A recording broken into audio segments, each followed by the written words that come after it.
It doesn't matter what the age of a person is, or whether they're in their basement, or whether they're in a mosque or somewhere else.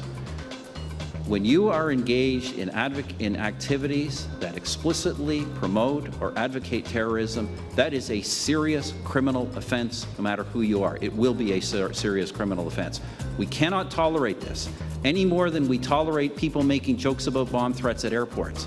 We do not tolerate this in this country, and anyone who engages in that kind of activity is going to face the full force of the law in the future. Two national Muslim organizations are demanding an apology from Prime Minister Stephen Harper. The controversy is over the remarks we just played, where Harper mentions mosques as a possible location where terrorist activities may be promoted. Harper made the remarks when unveiling his government's new anti-terrorism bill last Friday. Now, the call for an apology comes as two terror trials get underway, one in Toronto, one in Victoria, and today the Mounties announced arrest in connection to a terror cell, an ISIS terror cell, in Ottawa. Security expert David Harris joins me now in studio. David, we've got connections over and over again, and yet the National Council of Canadian Muslims, formerly CARECAN, and Syed Sawardi's group are saying, well, you can't link those two. We want an apology. You can't link terrorism and a mosque. Well, I guess relations, to begin with, between the National Council of Canadian Muslims, formerly CARECAN, have been fraught. I mean, we've seen this. There may even still be a lawsuit going on between the Prime Minister's office and certain related personnel on the one hand and NCCM on the other. And NCCM has been part of producing of a handbook that was a so-called counter-radicalization handbook, calling for what seems to many, I think, to be self-censorship by authorities. Okay, but they helped produce that book, which you and I have talked about, which I denounced the RCMP for being involved in.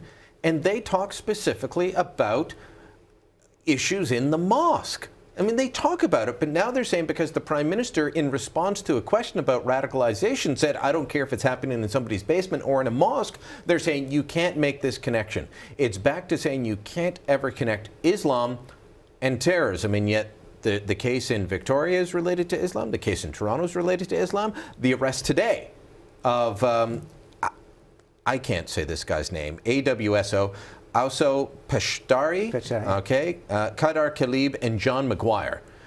So Peshtari is arrested, the other two charged in absentia.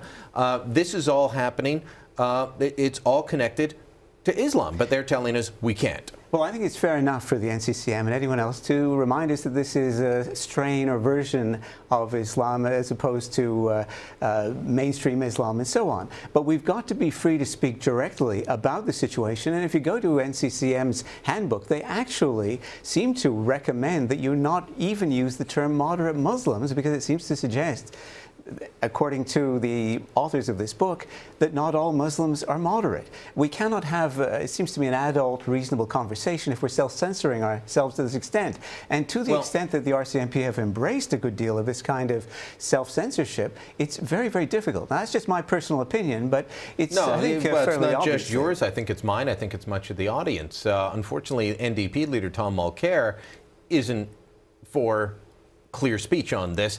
Let's play Mulcair's clip where he says the Prime Minister's use of the word mosque, well, it's problematic. You'll hear. It was irresponsible of the Prime Minister to throw the mosques into his comments. It was a form of Islamophobia, and it was wrong. So he should realize that he was wrong to do that and simply apologize to the Muslim community who want to be partners on these issues. Okay, why do they want to be partners if there's no problems? It's a real difficulty, isn't it? I mean, people are trying to do the right thing, but again, when we self-stymie, we just get on our own way as we try to come to grips with what is, quite frankly, a life and death reality. That's the evidence, of course, of events we're seeing with arrests today. And indeed, the burning to death of the pilot at the hands of ISIS, also reported today. So, you know, the first defense, in effect, is our capacity to speak honestly, respectfully, and straightforwardly about the nature of the threat. And that is Islamic extremism, Islamic radicalism, if you want to call it Islamism, and so it goes. And to the extent extent that we have people, perhaps well-meaning, getting in the way of that kind of exchange, then we undermine our capacity to identify our enemies and to identify their combatant doctrine and the dangers they hold for all of us, Muslim and non-Muslim alike. All right, I want to, David, thanks so much. I do want to leave the audience by reading off from the statement from one of the organizations asking for the apology. They say, Canadian Muslims are deeply troubled by the Prime Minister's comments which last Friday, which implicated Canadian mosques as venues where terrorism is advocated or promoted. The words used by our elected leaders have a profound impact on public perceptions at a time when Canadian Muslims have faced hateful attacks and vandalism against their places of worship. The Prime Minister's remarks have regrettably cast an unjust shadow of suspicion on Canadian Muslim communities and have distorted the nature of security threats. We remind the Prime Minister that Canadian mosques and Islamic associations across the country are not at the forefront of excuse me, of confronting radicalization towards violent extremism and have and continue to work hand in hand with law enforcement and security agencies to promote public safety.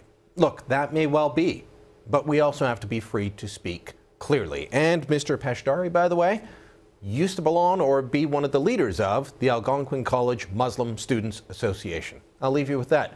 You want more? Join the conversation. Facebook.com/Brian Lilly.